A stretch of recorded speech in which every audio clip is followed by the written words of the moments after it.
खुद में रहकर वक्त बिताओ तो अच्छा है। खुद में रहकर वक्त बिताओ तो अच्छा है। खुद से खुद का परिचय कराओ तो अच्छा। दुनिया भर में देख लिए रोशन दीपक, दुनिया भर में देख लिए रोशन दीपक, खुद के भीतर दीप जलाओ तो अच्छा। खुद में रहकर वक्त बिताओ तो अच्छा। खुद से खुद का परिचय कराओ तो अच्छा। और ये हमें अंतिम क्षण में अगर ख्याल में आए कि हाय मैंने क्या किया, तो फिर इसका मतलब जितने जीवन हमने बिताए हमने बेहोशी में बिताए। क्योंकि अंतिम क्षण अगर ये पता लगे कि हमें अपना ही पता नहीं है, इससे बढ़कर के ना सोचिए क्या हो। फिर सारी जिंदगी हमने किया क्या? फिर तो सिवाय जैसे कोई नशे में होता है, कोई बेहोश होता है, जिसको कुछ पता नहीं होता है क्या हो रहा है क्या नहीं हो रहा है, फिर तो सारी जिंदगी हमने वैसी ही ईश अगर जाना नहीं 100 साल जीकर क्या। हम चाहे कितने भी अपने एम बनाए, गोल बनाए, कितने भी लक्ष्य उद्देश्य हजार आज अपने बच्चों को दें, खुद को दें कि ये हासिल करना है, वो हासिल करना है, ऐसे पढ़ना है, ये पढ़ना है, वो पढ़ना है। लेकिन जी अगर आप पूरी परिकल्पना करें जीवन का और आपको होश आए कि जीवन में जितने लक्ष्य बनाए कोई लक्ष्य है नहीं, जिसको हम बहुत महिमा देते रहे, पूरी जीवन की सारी आपाधापी जिसके नाम पर किया और अंत में पता चले कि सिवाय मूर्खता के हमने कुछ किया ही नहीं। क्योंकि जिसको करना था वो हमने नहीं किया, जिसको संभालना था वो हमने नहीं संभाला, जिसको पाना था वो हमने पाने की कोई प्रयास एक कदम भी उस तरफ नहीं किया। तो फिर तो ना समझी। और ये ख्याल हम लोगों को आता है कि जो 10 साल की आयु में चाहिए वो 20 साल की आयु में नहीं चाहिए। जो 20 साल की आयु में चाहिए पता चलता है 40 साल के हो गए, वो चीजें बिल्कुल व्यर्थ की हो गई, कोई मतलब नहीं रहा। 20 साल की आयु का 40 साल की आयु में कोई संबंध नहीं। 60 साल के हो गए तो 40 वाली चीजें व्यर्थ मालूम पड़ती। 80 के हो गए तो जो 60 में सोच रहे हो उसका फिर कोई मतलब नहीं, फिर 80 में अब सोचने विचारने की भी चीज मतलब। और ये सारी चीजें जो समय के साथ बदलता जाए, क्या उसको भी लक्ष्य कहा जा सकता है? क्या उसको उद्देश्य कहें जीवन का? जो 20 साल के आगे कहते हैं बच्चों को ये चाहिए, बच्चों को वो करना चाहिए, बच्चों को इधर किस तरफ प्रेरित कर दो, कौन है नासमझ? इस सारी जिंदगी का और ये 4 आश्रम हमारे लक्ष्य को कहीं न कहीं परिपक्वता देने के लिए 4 आश्रम है। हर पल होश रहे कि अब ब्रह्मचर्य आश्रम में है, तो ब्रह्मचर्य के आश्रम के जो लक्ष्य है वो हो सकता है। और ब्रह्मचर्य आश्रम का जो मूल लक्ष्य है वही आपका संन्यास का भी लक्ष्य बनता है, क्योंकि मूल में वो छोड़ा रहते हैं। ब्रह्मचर्य की जो मूल भूमिका है, बोलिए एक बार, वेद अध्ययनार्थम ब्रह्मचर्यम। ब्रह्मचर्य का जो मूल उद्देश्य है वो वेदों का उपनयन संस्कार जब बालक का होता है, बच्चों के जब आप विद्या गुरुकुल में हम भेजते हैं, विद्यालय में भेजते हैं, तो उस समय जो उपनयन संस्कार के बाद तत्क्षण जो संस्कार होता है उसका नाम है वेदारंभ संस्कार। वेद का आरंभ, वेदारंभ का सीधा क्या मतलब है? वेद का आरंभ, वेद का प्रारंभ करना। वेद हमारे जीवन का मूल है। और ये ब्रह्मचर्य आश्रम में जब कहा, आप संन्यास में क्या, फिर वही तो है। आपके जीवन का जो मूल उद्देश्य है, गोल है, वो आपने बीज रूप में आपने ब्रह्मचर्य में बोया है, और वही आपका पुनः लक्ष्य बनता है, ब्रह्म ही। फिर सचमुच में वो संन्यास जहां पर बुद्ध ऐषणा, वित्त ऐषणा, लोक ऐषणा सब छूट जाए। सहज ही संन्यास लेने वाला व्यक्ति कह देता है कि भू संन्यास्तम है। जब भू भुव स्व का हम लोग परमात्मा के नाम से हम व्याख्या करते हैं, प्राणों का प्राण, दुख विनाशक, स्व सुख स्वरूप। वहां भू मानो पुत्र ऐषणा, भुव मानो वित्त ऐषणा, स्व माने लोक ऐषणा, मानो ये भू संन्यास्तमया, भुव संन्यास्तमया। और वो हस्तांजलि में जल भर करके सन्यासी प्रतिज्ञा, मैंने छोड़ दिया पुत्र ऐषणा, वित्त ऐषणा, लोक ऐषणा। ये जो भू स्थान है, सचमुच में अगर हमें अपने जीवन में अगर ख्याल आए परमात्मा की कृपा के, उसकी विधि का उद्घाटन, ये वानप्रस्थ आश्रम खुद की तरफ लौटना है, स्वयं से स्वयं का परिचय ही कराना है। और इसके लिए कहां बैठना है? तो कहा बनी गृही भूत्वा बनी भवे। वन, जंगल, अरण्य, एकांत, ये कुछ भी नाम लीजिए, मतलब आपको जो जन समुदाय की उपस्थिति है उससे आपको दूर होना है। वन में तो पुराने समय में पूरा ढंग था कि आप दूर आश्रम में, गुरुकुल में बनते थे, दूर आश्रम में कहीं जाकर के, जहां पर आपको ये सांसारिक चीजें कि अब ढोल तमाशे बज रहे हैं, नाच रहे हैं, गा रहे हैं, आप उससे कहीं दूर, आपको लगता है हाँ यहाँ पे मेरे आसपास जो लोग हैं उन सबको ख्याल है, बनी। जंगल में पेड़ हैं लेकिन सब अपना एकाकी अस्तित्व बनाए हुए। और वन में पहुंचने का अर्थ एक फिर प्रकृति की तरफ कहीं लो, जहां आपको इस संसार की आपाधापी, जहां पे वृक्ष के बीच में जब जाकर के आप बैठते हो तो वृक्ष अपने लिए नहीं जीता, वृक्ष का सब कुछ दूसरों के। पूरी प्रकृति अगर आप देखेंगे, पूरी संसार जगत को देखेंगे, कोई भी वस्तु, कोई भी चीज अपने लिए नहीं है, सब दूसरों के। वनी भूतवा का अर्थ है अब अपने लिए कुछ वो करना ही नहीं, मतलब इस संसार, इस शरीर के अब जो कुछ है सब दूसरों के लिए। परोपकाराय सताम विभूत है, ये महर्षि देव दयानंद के सत्यार्थ प्रकाश। परोपकाराय सताम विभूतय, परोपकार के लिए ही सज्जनों की, सत्पुरुषों की सब तन मन धन सब विभूति। मैंने सुना है कि एक साधु बहुत बड़े गुरु ने, आचार्य ने अपने शिष्यों से पूछ लिया कि तुम बताओगे ये सूरज, ये चांद, ये सितारे, ये धरती, इनकी आयु कितनी है? तो सारे शिष्य हैरान और बोले जी महाराज इसकी तो आयु हम कल्पना ही नहीं कर सकते, लाखों करोड़ों वर्ष है, क्योंकि सब नष्ट होगा, इतना तो पक्का। लेकिन इनकी आयु को हम वर्षों में नहीं गिन सकते, ये नहीं कह सकते एक वर्ष। उस गुरु ने तत्क्षण पूछ लिया, फिर इनकी इतनी लंबी आयु का राज क्या है? ये तो तुमने मान लिया कि लाखों करोड़ों वर्ष है, कुछ अरबों वर्ष भी कह दो, कोई अतिशयोक्ति नहीं। फिर इनकी इतनी लंबी आयु का राज क्या है? तो सारे शिष्य भौचक के बोले, ऐसे तो हमने कभी सोचा नहीं। अंत में सारे शिष्यों ने गुरु से हाथ जोड़ करके पूछा कि गुरुदेव आप ही बताएं कि इनकी इतनी लंबी आयु का राज क्या है? तो गुरु ने जो हंस करके एक छोटे से वाक्य में कह दिया, वही सचमुच में जीवन का लक्ष्य है।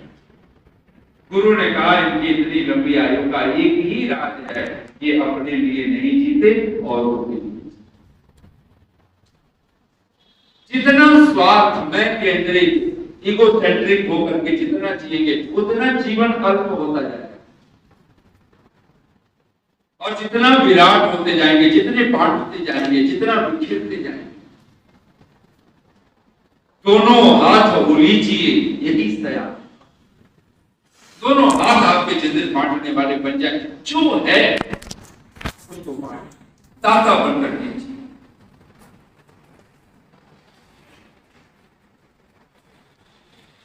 गृही भूत्वा वनी भवे, ब्रह्मचर्य आश्रम से आपने गृहस्थ आश्रम में प्रवेश किया, और अगर नियम देखें, क्रम देखें, तो एक सामान्य अवधारणा है कि भाई ठीक है, जन्म से लेकर के 25 वर्ष की आयु तक ब्रह्मचर्य काल, विद्या का काल, वेद अध्ययन का काल।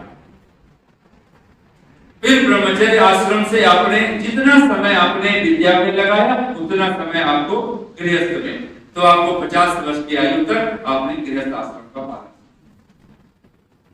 तो अब एक सामान्य रूप से ऋषि लिखता है कि जैसे पुत्र के पुत्र हो जाए, तो फिर चलो पढ़ो। मतलब जैसे आपने अगर रामायण पढ़ा हो तो महाराज दशरथ के जैसे ही बाल दिख गए कान के पास में व्हाइट, तो उन्होंने कहा कि अब जो है ये गद्दी मुझे अब संभालने की जरूरत नहीं, अब तो ये उत्तराधिकार बेटे को दे ही देना। तो राम जी की जो तैयारी करते, और माताएं सारी अगर आपने कभी पढ़ी हो रामायण, कभी देखा सुना हो, हम लोगों की जो बहुत सारी विकृतियां हैं जिसके कल्पना नहीं कर सकते। महाराज दशरथ का शरीर छूटा तो क्या दो माताएं थी, कौशल्या है, सुमित्रा है, कैकेयी है, तो क्या वो अपने आत्मदान किया था? कोई सती प्रथा का कोई ऐसा होता है? हमारी संस्कृति तो राम की संस्कृति है ना। कहते हैं जब राम जी जब अयोध्या वापस लौट के आते हैं तो माताएं सब पनी भूतवा ही होकर के वानप्रस्थ आश्रम में ही हो, सब वानप्रस्थ आश्रम। और ये लक्ष्य आपके जीवन के 4 ये जो पड़ाव ये हैं। आज तो अगर देखा जाए तो सर्वांश में बस एक आश्रम और एक वर्ण रह गया। कौन सा आश्रम? तथाकथित नाम। तो भी आप सच में गृहस्थ आश्रम का है तो फिर गृहस्थ, क्योंकि जब आपका मूल ही गलत हो गया तो दूसरा कैसे ठीक होगा? दूसरा गलत हो गया तो तीसरा कहां होगा? लेकिन जिसका है उसका जीवन अद्भुत। आज एक आश्रम बचा है तथाकथित गृहस्थ, और एक ही वर्ण बचा है तथाकथित वैश्य। न ब्राह्मण, न क्षत्रिय, न शूद्र का कोई मानने कोई राजी नहीं है। कौन शूद्र? सब शूद्र है। हम शूद्रवत ही जी रहे हैं। कोई ब्राह्मण नहीं बचा, कोई क्षत्रिय नहीं बचा, कोई वैश्य नहीं है। बहुत कठोर लगेगा, लेकिन सच कहें तो हम सब शूद्रवत जी रहे हैं। शूद्र का अर्थ क्या होता है? जिसको कुछ पता ही नहीं, मूर्खता की पराकाष्ठा में जी रहा, उसी का नाम तो शूद्र है। मूर्खता मिट जाए तो कोई ब्राह्मण हो जाए, मूर्खता मिट जाए तो कोई क्षत्रिय हो जाए, मूर्खता मिट जाए तो कोई वैश्य हो जाए, और एक वर्ण दूसरे वर्ण में गठबंध नहीं हो सकता। जो आपके कर्म है वो आपके फिर वो उस आश्रम के कर्म। अब गृहस्थ होकर के कोई कहेगा तो वानप्रस्थी जैसा जीवन जीऊंगा, तो सिवाय उपद्रव के होगा क्या? आप सुबह वानप्रस्थ बनोगे, फिर बच्चे वहां पर ब्रह्मचर्य आश्रम की स्थिति में पढ़ रहे होंगे, तो घर का तो हालत ही खराब। अब कई बार लोगों की समस्या है जी, हम ध्यान करना चाहते हैं, बच्चे ध्यान नहीं करते थे। हम जी संध्या करना चाहते हैं, बच्चे संध्या ही नहीं करने देते। हवन में बैठते हैं, वो बैठने ही नहीं देते ढंग से।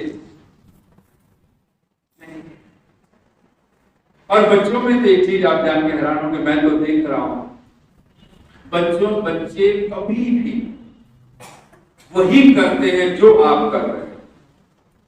जो देखेंगे वो वही करेंगे। अगर आपने उनको शांत रखना है तो शांत बोल करके नहीं आप शांत रख पाओगे। आप खुद शांत हो जाओ, खुद चुप्पी साध हो, और देखते देखते वो चुप्पी साध ले। लेकिन हम लोगों की हालत खुद में रहकर वक्त बिताओ तो अच्छा है, खुद से खुद का परिचय कराओ तो अच्छा। दुनिया भर के परिचय थे, आज ये वो फला ढिमका सब याद है, और खुद का कुछ याद है। कहाँ जाना है, अच्छा सबको, इसमें तो कोई दो राय नहीं है ना। और सब चीजें साइंटिफिक सिद्ध हो कि ना हो, आजकल हम लोगों को बड़ा एक पागलपन सा है, हर चीज साइंटिफिक होना चाहिए, साइंस से सिद्ध हो जाए तो फिर माने। अच्छा शरीर छूटेगा, राख होगा, इसमें कोई साइंस की जरूरत है आपको कि नहीं जी, इसको प्रूव कर दीजिए फिर मानेंगे। साइंटिफिक की जरूरत नहीं है, साइंटिफिक है, लेकिन हम आंख मूंद करके बैठे। हम तो सुनना भी नहीं चाहते। कोई मृत्यु का जरा सा नाम क्या दे दे, उसके ऊपर खौफ ज्यादा हो जाए। इस जिंदगी का इस शरीर जिसको हम, एक छोटे से बच्चे को मैंने कहीं सुना, वो ऐसे वो ब्रह्मचर्य काल में वो है, उसे बोला कि अगर ये शरीर क्या तुम सोचते हो, कह सकते हो कि मेरा है। छोटा सा बच्चा भी अगर विचार करे, कोई ध्रुव की तरह, कोई प्रहलाद की तरह, कोई मूलशंकर की तरह विचार किया होगा ना 14 वर्ष की आयु, हम क्यों नहीं तर्क कर पाए? आज वो कोई मंदिर कोई मठ उस तरह से रूप थोड़े लगे। आज भी लगता है हाँ होगा, जागरण हो ही नहीं, कोई पूजा छूट थोड़े गई वैसे आनंद के बाद, कुछ भी। लेकिन कोई चिंतन तो था। वो कहते हैं कि ये शरीर अगर मेरा होता तो मुझसे पूछ करके मरता ना। बच्चे कह रहे हैं, थोड़ा सा बोध हुआ है बच्चे को, और बच्चे ने कहा अगर ये शरीर मेरा होता, मेरा अधिकार होता, तो जब ये ऐसे थोड़े ना मर जाता, फिर पहले मुझे बताता कि मैं मरूंगा और फिर मर जाता। मेरा नहीं है ये हाथ, ये आंख, ये नाक, ये कान। कौन चाहता है कि हम अंधे हो जाए? पर अंधे हो जाए, ये कान बहरे हो जाते हैं, वाणी मौन हो जाती है। ये शरीर किसका है? और हम सारी जिंदगी मैं और इसी शरीर को ही मैं मान करके बैठे हो, तो फिर प्रश्न चिन्ह खड़ा करें। वानप्रस्थ का अर्थ है बहुत जोड़ लिया। घर का, गृह का क्या अर्थ होता है? गृहस्थ, गृह में स्थित है, एक घर बना लिया है। और यहां घर बनाने जैसा कुछ है? कुछ नहीं। कबीर की पंक्तियां याद कर लीजिए, बहुत प्यारी है। माटी चुन चुन महल बनाया, माटी चुन चुन महल बनाया, लोग कहे घर मेरा, ना घर मेरा ना घर तेरा, चिड़िया रैन बसेरा। कौड़ी कौड़ी माया जोड़ी, जो पुराने जमाने में रुपए पैसे की जो इकाई होती थी उसको कौड़ी बोलते थे, थेला बोलते। कौड़ी कौड़ी माया जोड़ी, जोड़ भरेला थैला, कहत कबीर सुनो भाई साधो, संग चले ना थेला, उड़ जाएगा हंस अकेला, जग 2 दिन का मेला, सिर्फ 2 दिन की, और वो भी मेले जैसी जिंदगी जहां कोई अपनी चाल नहीं होती है। मेले में तो भीड़ चाल होती है ना, भीड़ जिधर चल पड़ी है, जो उधर भीड़ लगी है, चलो देखो क्या है वहां। फिर वहां भीड़ लगी है, कुछ लोग मजमा लगाए बैठे हैं, चलो देखो क्या है वहां। अपना तो कोई लक्ष्य नहीं, कोई उद्देश्य। ईश अगर जाना नहीं 100 साल जीकर क्या मिला, खुद को पहचाना नहीं 100 साल जीकर क्या। ये प्रश्न चिन्ह खड़े हो तो समझना कि हम वानप्रस्थ की भूमिका की तैयारी कर रहे हैं। हमने अपने लक्ष्य को खोया है, और ये लक्ष्य गृहस्थ आश्रम में रह के कोई भुला नहीं दिया जाता। वहां तो आपके घर आए दिन कोई ब्रह्मचारी आता है, कोई गृहस्थ विद्वान आता है, कोई जितने भी संस्कार ऋषि ने लिखा सारे गृहस्थ विद्वानों से करवाने के लिए लिखा। कोई संस्कार ब्रह्मचारी नहीं करवा सकता है, कोई संस्कार वानप्रस्थी नहीं करवा सकता है, कोई संस्कार सन्यासी नहीं करवा सकता। सारे संस्कार, चाहे आपको सन्यास लेना हो कि आपको वानप्रस्थ आश्रम में प्रवेश करना हो, आपको सारे संस्कार कौन करवाएगा? गृहस्थ विद्वान करवाएगा। और ऋषि ने लिखा उत्तम गृहस्थ विद्वान। तो गृहस्थ हो तो भी आपके घर कोई विद्यार्थी, कोई ब्रह्मचारी आपके घर आता है, कोई अतिथि बनता है। इसी पर तो एक उपनिषद हमारा खड़ा हो जाता है। आचार्य यज्ञ के पास नचिकेता की क्या योग्यता है कि 3 दिन वरदान उसको मांगने के लिए कह दिया जाए। सिर्फ 3 दिन अतिथि बन करके रह गया, और आचार्य है नहीं।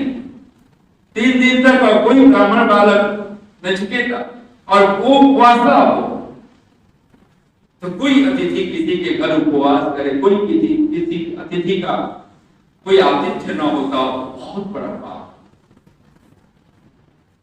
और कहते हैं इसी बात के लिए नचिकेता को दिन भर मांगने के लिए।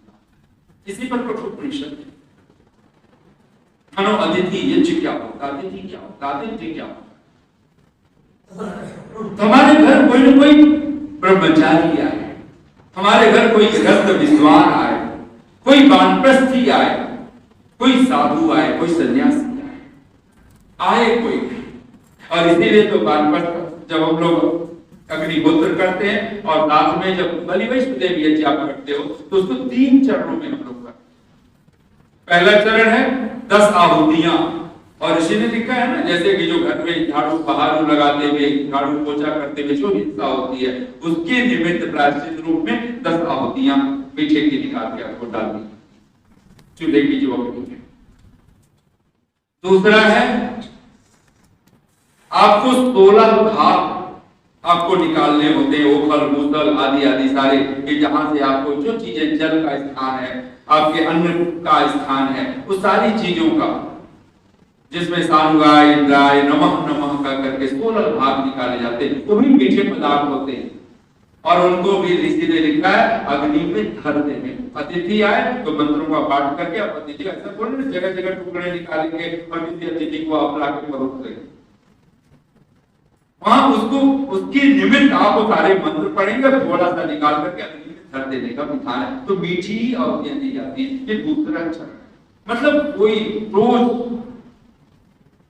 कोई न कोई अतिथि, कोई साधु, कोई संत, कोई विद्वान आपके घर में प्रवेश करे। और आज से अगर 40-50 वर्ष पीछे लौटे तो शायद ही कोई घर होगा जो कहे कि नहीं मेरे घर कोई साधु नहीं आता था, कोई विद्वान नहीं आते थे, कोई न कोई आते थे। और उसका परिणाम था कि हम सबके जीवन में अलग ही एक ढंग। तीसरा, 6 भाग गृहस्थों को कृमि, कीट, पतंग, स्वान, पतित पाप रोगी, कोई भ्रष्ट से भ्रष्ट आचरण वाला व्यक्ति भी अगर भूखा है, नंगा है, प्यासा है, अगर आपके घर आता है तो कहते हैं उसको भोजन दे करके ही। और वहां पर ऋषि ने लिखा है घृत युक्त भोजन, जिसमें मीठा नहीं होना चाहिए। ऐसे भोजन को आप उन कीट पतंग आदि के निमित्त आप और पतित पाप रोगियों के लिए दे करके 6 भाग निकाल करके फिर आप भोजन करें। छोटे से बच्चे को भी आपके घर के भोजन देना, पहले ये 3 भाग निकाल, 10 आहुतियां, 16 भाग और 6 भाग, चाहे आप यथा सामर्थ्य रोज करना है। हमारे जीवन का अगर शायद ये होता हमें पता होता आपका ये वानप्रस्थ, ये सन्यास, ये छूट ही नहीं सकता। आज भी आप देखें कि अगर हमें बहुत अच्छा लगता है, कहाँ लगता है? पहाड़ों पे लगता है। कहाँ लगता है? नदियों के किनारे लगता है। प्रकृति के बीच में आपको बहुत अच्छा लगता है। क्यों अच्छा लगता है? क्योंकि परमात्मा ने बनाया ही ऐसा। अगर वहां छोड़ दिया जाए किसी को अच्छा नहीं लगेगा। सब बाग खड़े, ऊपर से देखो तो पेड़ बहुत सुंदर है, अब पेड़ों के बीच में जाकर के कुछ नहीं, लेकिन है। इसे तो भगवान ने लिखा है, द्यौ शांति, अंतरिक्षम शांति, पृथ्वी शांति, आपः शांति, ओषधयः शांति, वनस्पतयः शांति, विश्वे देवाः शांति। ये पूरा क्रम देख रहे हो, सब शांत हैं और हम ये शांत रहें। सचमुच में अगर कोई देवता है तो देवता ही अर्थ इस अर्थ में होता है वो शांत। मैंने सुना है कि जो बंदर है, मरकट जिसको बोलते हैं, मंकी, इनके बारे में कहा जाता है कि ये लगभग, कोई बंदर आपने देखा हो, अपनी जो नेचुरल जो डेथ होती है, मृत्यु होती है, तो आपको ऐसे बंदर कहीं मरा मराया नहीं मिल जाएगा। कोई एक्सीडेंट हो जाए अलग बात है, कहीं वो हमारे कारण ही हमारी बिजली के तार पकड़ के कहीं लटक जाए, कहीं कूद जाए और मारा गया, अलग बात। अन्यथा बंदर के लिए बताते हैं कि बंदर को अपने मृत्यु से पहले, कम से कम सप्ताह भर पहले उनको पता चल जाता है कि मेरा शरीर छूटने वाला। और वो बंदर क्या करते हैं? तो कहते हैं बिल्कुल घनघोर जंगल, बिल्कुल घने जंगल में अकेला एकाकी हो जाकर के चल देता है और सप्ताह भर पहले वो खाना पीना छोड़ देता है, बिल्कुल व्रत उपवास पे हो जाता है। अच्छा, हम लोग तो सोचते हैं ना, आप जितने संस्कार हैं, हमारी नासमझी का तो कुछ पता ही नहीं है। हम लोग तो सोचते हैं कि नहीं जी, व्रत का अर्थ ये होता है, सत्य होता है, वो होता है। कभी ऋषि ध्यान को पढ़िए, अगर बालक है, बालिका है, जिसका उपनयन संस्कार होना है, ऋषि ध्यान लिखते हैं उपनयन संस्कार हो तो बालक या जो बालक है जिसका उपनयन संस्कार होना है, वो कम से कम 3 अथवा 1 व्रत अवश्य करे। क्या मतलब है वहां पर? 3 दिन का उपवास लिखा, 3 दिन तक या अथवा कम से कम 1 दिन का उपवास अवश्य करे। ऐसे ही संन्यास के प्रकरण में जब कोई संन्यास लेने लगे तो 3 दिन तक उपवास करे, तो पयोव्रती लिखा। यानी वो जो संन्यास लेने वाला वो 3 दिन तक क्या खाए?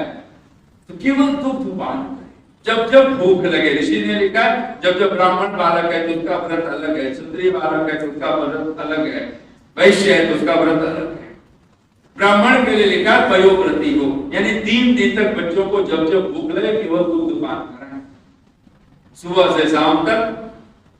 और सोचिए कि जो 3 दिन तक व्रत करके जो यज्ञोपवीत धागा पहनेगा वो उतार देगा, उतार पाएगा नहीं। और हम तो जब हम लोग सोचते हैं हवन में बैठे तो मंत्र पढ़े और यज्ञोपवीतम वर्णम पवित्रम प्रजापतेर्य सहजम पुरस्तात् आयुष्यम अग्न्यम प्रतिमुच्च शुभ्रम यज्ञोपवीतम बलमस्तु तेजम। कोई अर्थ नहीं बनता, कोई भाव नहीं।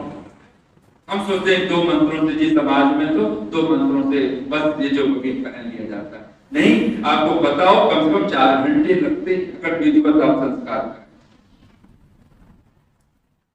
उसी वेदारंभ संस्कार करें, आप उपनयन संस्कार करें, आपके जीवन के आपको सूत्र पता चले। और इसमें करना क्या है, मूल चीज क्या है? तो महर्षि ध्यान का एक वाक्य है और मैंने वानप्रस्थ आश्रम के क्रम में अपना एक अंक निकाला था, संस्कार संचेतना।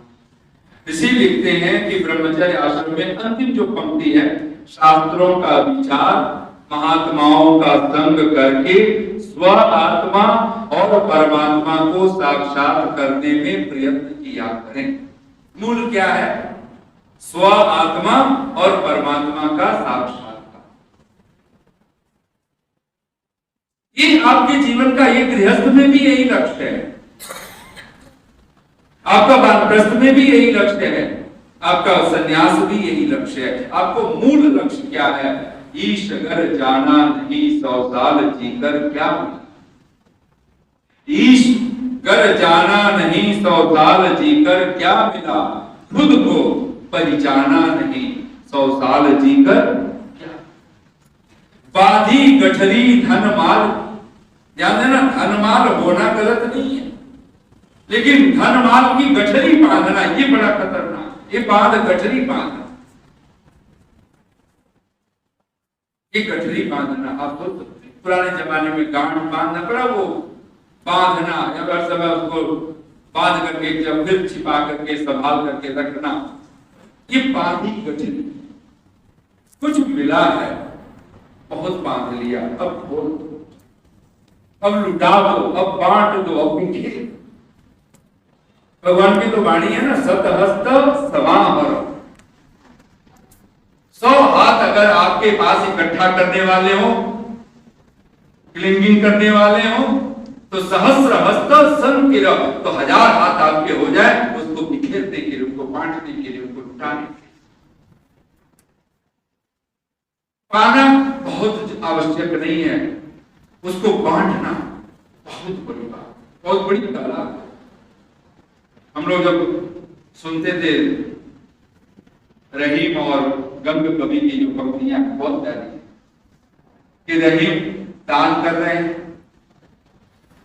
और गंग कवि वहां से गुजरे हैं तो पूछ बैठे, सीखे कहां नवाब जी देवी ऐसी दे है नवाब, ये दान देने की कला कहां से सीखी। सीखे कहां नवाब जी देवी ऐसी देन, ज्यों ज्यों कर ऊंचे उठे ज्यों ज्यों नीचे न। तो कहते हैं तो वैसे बांटते बांटते ही उत्तर दिया था नवाब ने, गंग कवि, देनहार कोई और है, देनहार कोई और है, देता है दिन रैन, लोग भ्रम मुझ पे करें ताबिज। ये कभी मुझे ख्याल आया है कोई बादशाहों के लिए थोड़े नहीं, जब आप अपने घर पे हो, आप किसी के कुछ दे रहे हो, तभी भी यही सोचना आपके पास है और ये देनहार कोई और देता है दिन रैन। हम तो नौकर चाकर ही हैं, मालिक तो कोई और है। और मालिक के सामने, मालिक फर्क हो सकता है यहाँ संसार में मालिक कहीं दूर बैठा हो, नौकर को सौंप दे कि काम कर देना, बांट देना, और हमारा मालिक तो हमारे भीतर ही बैठा है, हम उसी में बैठे हैं, हमसे वो कहीं दूर नहीं है, हर समय वो हमें देख रहा है, सुन रहा है, जान रहा है, कहीं छिप नहीं सकते, बच नहीं सकते, फिर भी उसे नजरअंदाज करके हम लोग जीते। 2 पंक्तियां हम लोग बोला करते हैं, आप लोग बोलिए एक बार, जिसकी नजरों से हम छिप नहीं सकते। कुछ पंक्तियां एकदम एक ही जैसे आपको बार बार बोली, जिसकी नजरों से हम छिप नहीं सकते, बच नहीं सकते, ओझल नहीं हो सकते, उसे ही नजरअंदाज करके जीना, इससे बड़ा गुनाह कुछ और हो सकता। उसी को नजरअंदाज, जिसकी नजरों में हम हर समय हैं, उसी ही नजरअंदाज करके जैसे नहीं वो है ही, फिर कौन है दुर्भाग्यशाली, कौन है दुर्लभ? झूठ में बोला वानप्रस्थ का अर्थ है वो स्मृति, वो स्मृति आ जाए मैं कौन हूं। और ये योग का पहला अंग, पहला अंग क्या है? ऋषि ध्यान में एक वाक्य बोलते हैं, जब आप उपासना का आरंभ करना चाहें, कभी सज्जाद प्रकाश पढ़े या कोई भी पढ़े,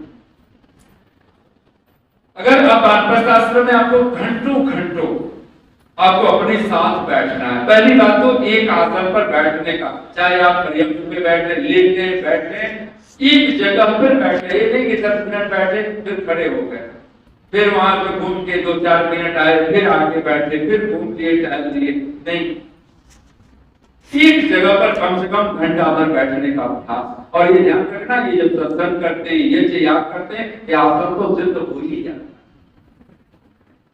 सहज रूप से। और बच्चों को भी अगर आप कहते हो ना एकाग्रता चाहिए, एकाग्रता करे कुछ नहीं, बच्चों को एक जगह पे बैठना सिखा दीजिए, मजबूर हो जाए बस एक जगह पे वो आधा घंटा पौन घंटा, तो क्लास में भी बैठे, नहीं तो पता चलेगा वहां भी टांग ऊपर हाथ ऊपर, कभी इधर कभी अंगड़ाई लेते हुए, कभी उबासी लेते हुए, कभी ऐसे करते हुए सारी। और मेरे पास तो बच्चे देख रहा हूं मैं, बहुत बिल्कुल सीधे बैठे, बहुत अच्छा है। ये आसन लगना चाहिए। पहला है यम, और उसमें ऋषि लिखते हैं कि अब जो उपासना का आरंभ करना चाहे तो क्या करे, तो सबसे पहले उसको जो करना है वो कहते हैं बैर भाव छोड़े। बैर का मतलब द्वेष, ईर्ष्या, द्वेष। अच्छा, अभी कोई आपके अड़ोस पड़ोस में हो, हम लोगों को कोई दूसरा अमीर बन जाए, कोई बहुत तरक्की कर जाए, कोई प्रॉब्लम नहीं है, लेकिन पड़ोस का कोई तरक्की कर जाए, वो भी आपका परिचय में थोड़ा बहुत, वो बर्दाश्त नहीं।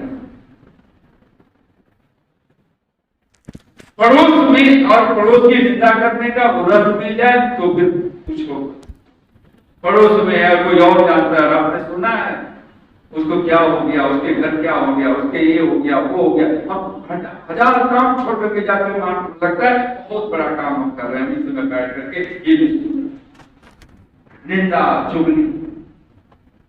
अगर ये जीवन का ढंग है तो जीवन हमारा हमने अपने ही हाथों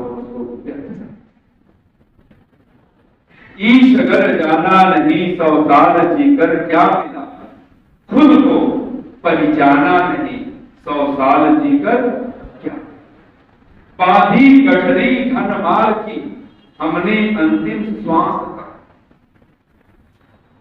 अंतिम क्षण तक।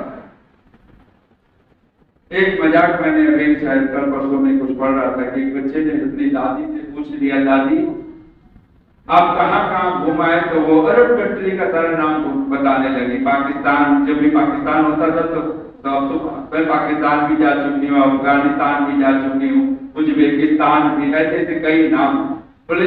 तो उसके बाद बोल के वो चुप हो। तो फिर दादी को फिर पूछ बैठा कोई और दूसरा, बोले और अब कहाँ विचार है जाने का, तो पोता वहीं पास में बैठा था, बोले अब कब्रिस्तान। मतलब सब तो अफगानिस्तान और उज्बेकिस्तान और सब कुछ हो गया, और अंत में तो यही बचा। अच्छा, भले हम वो ना सोचे, लेकिन ये तो सोचो कि शरीर आज नहीं कर रहा, राग उठे तो क्या बनेगा, यही सच है। भगवान की वाणी अभेदम, बोलिए अभेदम भस्मांतम शरीरम। ये शरीर अंत में 2 मुट्ठी राख में तब्दील। फिर भी हम कितना कुछ अहंकार, ये वो फला ढिमका ले लेकर के धो रहे हैं, कौन है?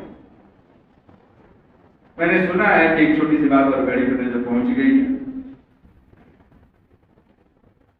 कहते हैं कि जो बाज पक्षी होता है, तो बाज पक्षी लगभग 70 वर्ष की आयु तक लगभग कहते हैं उनकी आयु होगी, 70 से ऊपर भी हो सकता है, 70-80 के आसपास तक उनकी आयु होगी,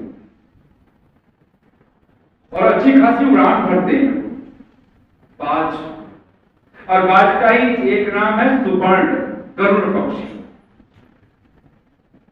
तो कहते हैं कि बाज जब 30-35 साल की एज का होता है तो उसकी इसको जो नाखून है, उसकी जो आगे की चोंच होती है जिससे वो अपना आहार खाता है, दांत कह लीजिए, उसके इतना जो नुकीला उसका जो है, और उसके पैरों के जो पंजे हैं, नाखून है, उसके पंख हैं, कहने वो सब कुछ बहुत ओझी होगा। तो लगभग करीब करीब वो मरणासन दशा में होता है। उसके बाद कहते हैं कि 2 ही ढंग है, या तो वो कब उड़ान नहीं बन सकता, बकवास है, अगर उड़ान नहीं बन सकता तो फिर, और कहते हैं बाज शिकार करके खाता है, ऐसे सड़े गले मांस को बाज नहीं खाते हैं, उसी सट्टा जैसा शिकार करते। तब वो क्या करे, या तो बैठ करके आप हत्या करें। तो कहते हैं बाज में तो नेचुरल जो भगवान ने गॉड गिफ्टेड उनको जो दी हुई है, तो 30-35 वर्ष के जब उनके पूरा जो शिकार करने का जो ढंग है, उनका जो पंख है जब भारी बोझिल होते हैं, जब उनके पैरों के नाखून है वो बिल्कुल ऐसे वो अंदर की तरफ मुड़ जाते हैं, उनकी जो चोंच है वो भी अंदर की तरफ मुड़ जाती है, मतलब वो काट पीट कुछ नहीं सकता है। तो कहते हैं कि वो एक निर्णय लेता है, बिल्कुल एकांत में चलते, बिल्कुल बहुत ऊंची पहाड़ी पर धीरे धीरे उड़ान भरते भरते बहुत ऊंची पर, जहां पर कोई नहीं होता है, कोई पक्षी नहीं, वहां जाकर के वो 6 महीने तक के लिए कहते मानो एकांतवास करता है। 6 महीने में सबसे पहले क्या करता है, अपनी जो चोंच है उसकी, उसको ही पत्थर पे मार मार करके तोड़ देता है। पहला कार्य करता है वो चोंच को पत्थर मार मार कर लहूलुहान हो जाता है। फिर कुछ महीने प्रतीक्षा करता है और उसके बाद उनको देखता है कि चोंच फिर नहीं आती। अब जब नई चोंच आती है तो फिर उसने अपने जो पंख हैं, डंडे हैं, उनको सबको नोच करके सारा कलर करके उड़ना भी अब भरने की स्थिति नहीं है। फिर देखता है, वही प्रतीक्षा करता है और कहते हैं धीरे धीरे उसके नए पंख आने शुरू होते हैं।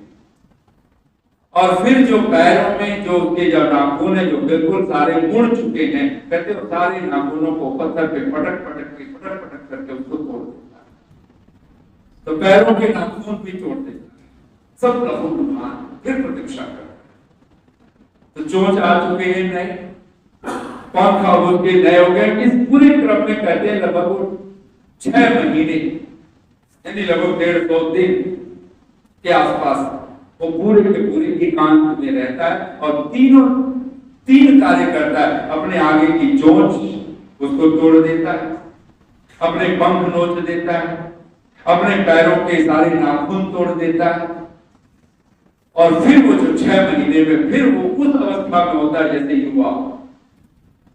और फिर वो कितने वर्ष जीता है, 30 से 35। ये तो एक पक्षी की कहानी है, लेकिन सचमुच में अगर कहें तो यदि हम मनुष्य हैं, ये जो कायाकल्प आदि की बात होती है कुछ और नहीं होता। ये जो बहुत कुछ ज्ञान कर्म उपासना जिसको हम लोग कहते हैं, ज्ञान क्या है, कर्म क्या है, उपासना क्या है, ये आपके चोंच, आपके ये पंख, आपके ये जो पैर, कभी इस पर विचार करेंगे। लेकिन आइए कुछ पंक्तियां बोलते हुए वाणी को विराम दे रहा हूं।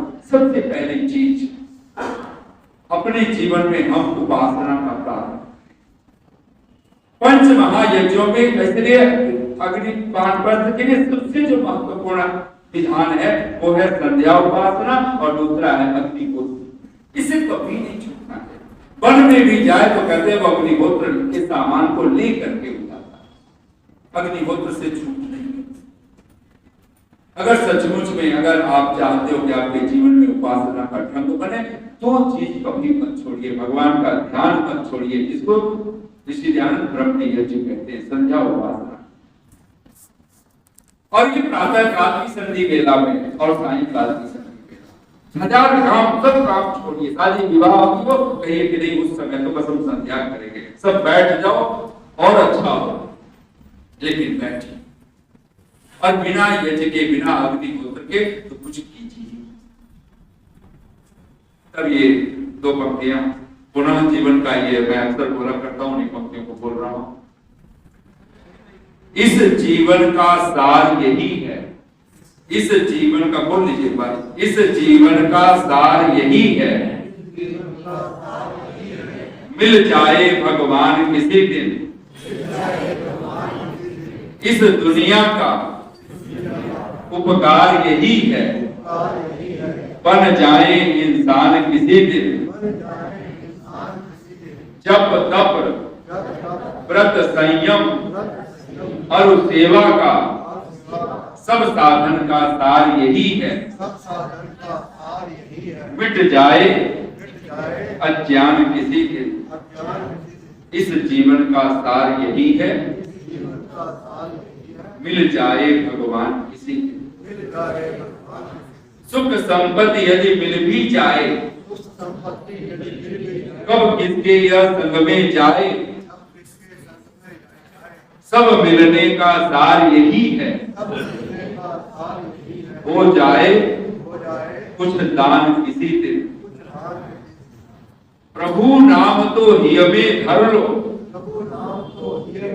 इस तन से कुछ नेकी कर लो। क्यों?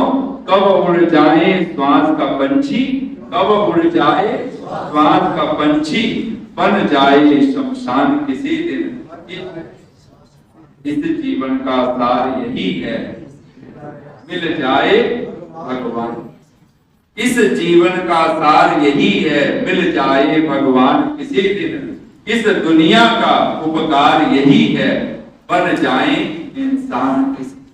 जब तप व्रत संयम और सेवा से सब साधन का सार यही है, मिट जाए अज्ञान किसी। सुख संपत्ति यदि मिल भी जाए, कब किसके यह संग में जाए, सब मिलने का सार यही है, हो जाए कुछ दान किसी। प्रभु नाम तो हिय में धर लो, सचमुच में हृदय पे बिठाने योग्य है, तो इस दुनिया में कुछ और नहीं है, सिर्फ भगवान का। हार्ट अटैक आए भी तो भगवान के नाम से आए तो ठीक। ये दुनिया जहान के लिए हार्ट अटैक आए तो ठीक नहीं है। हार्ट इस कारण रुक जाए कि बेटे के कारण, बहू के कारण, तो धन के कारण, समाज के कारण, परिवार के कारण नहीं, परमात्मा के कारण। फिर बहुत बड़ी बात। प्रभु नाम तो हिय में धर लो, इस तरह से कुछ नेकी कर लो। कब उड़ जाए श्वास का पंछी, बन जाए शमशान किसी दिन। इस जीवन का सार यही है, मिल जाए भगवान। वापस का मूल यही है कि हम अपने उस मूल को पहचान लें, जिसके लिए ऋषि लिखते हैं सबका आदि मूल परमेश्वर है। इतनी शांति और प्रेम से आप सबने सुना। बहुत बहुत धन्यवाद, बहुत बहुत धन्यवाद।